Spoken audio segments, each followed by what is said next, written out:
आज इंसान के पास सब कुछ है। अच्छा मोबाइल, अच्छा घर, अच्छी कमाई, लेकिन फिर भी दिल बेसुकून है। आखिर क्यों? हजरत अली रज़ी अल्लाह इन्हा का कौल है, मैंने गुनाहों से बढ़कर दिल को तबाह करने वाली कोई चीज नहीं देखी। जब इंसान गुनाह करता है तो शुरू में उसे कुछ महसूस नहीं होता, लेकिन आहिस्ता आहिस्ता दिल सख्त हो जाता है। नमाज में दिल नहीं लगता, दुआ में मजा नहीं आता, और जिंदगी से सुकून खत्म होने लगता है। बाज लोग कहते हैं, हमें समझ नहीं आती दिल इतना परेशान क्यों रहता है।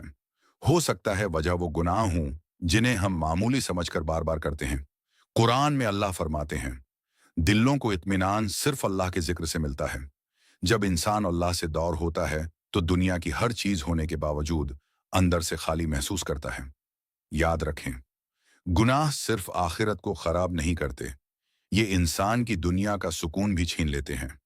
अगर दिल बेचैन रहता है तो आज ही अल्लाह से माफी मांगें, नमाज की पाबंदी शुरू करें और सच्चे दिल से तौबा करें। क्या पता आपकी एक सच्ची तौबा आपकी पूरी जिंदगी बदल दे।